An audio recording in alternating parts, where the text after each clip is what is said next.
By Faisal Islam, political editor. The debate and votes over hundreds of amendments to the crucial EU withdrawal bill look to have been delayed until next month, perhaps as late as the middle of November. It comes as the whip struggle to contain multiple Conservative rebellions. The legislation, formerly known as the Great Repeal Bill, has been the subject of hundreds of amendments from MPs concerned about the constitutional and economic implications of the government's current approach to Brexit. In what one organiser called cross-party working on an unprecedented scale, a dozen amendments already have the names of 10 Tory MPs, while some have as many as 13 MPs. Labour backbenchers have coordinated their work with Tory backbenchers, the Lib Dems, nationalist parties and peers. They have also readied substitute amendments to allow for individual Conservative MPs being convinced to withdraw their concerns.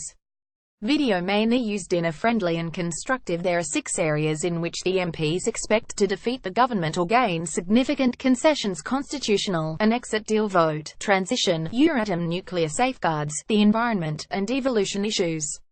Former Attorney General Dominic Grieve has emerged as a key figure in this process, and concessions are expected from the government on a raft of constitutional issues around Henry VIII powers, essentially a change in the law involving little scrutiny from MPs.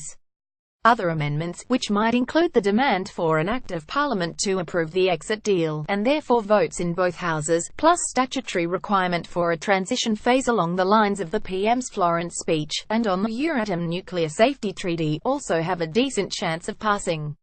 Video government's difficult handover. Brexit. The government claims there is no delay to the committee stage of the EU withdrawal bill because it was never timetabled in the first place. The reality is that the consideration of amendments was expected this week, then next week, and now has been pushed back further as the government tries to work out how to make the numbers work. November includes a week of recess, and a budget, and subsequent finance bill. At least one of the Brexit bills, Sky News understands, on international sanctions, will start its life in the House of Lords, to try to alleviate a legislative logjam in the Commons.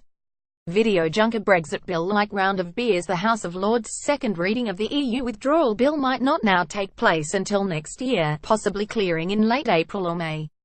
The all-out procedural war on the floor of the Commons is organised as never before, and will occur against a backdrop of stalling talks, rising inflation and slowing growth. The Tory whips are not really thinking much beyond how to win the votes before them. For now that includes fending off rebellions on universal credit and demands for extra NHS funding.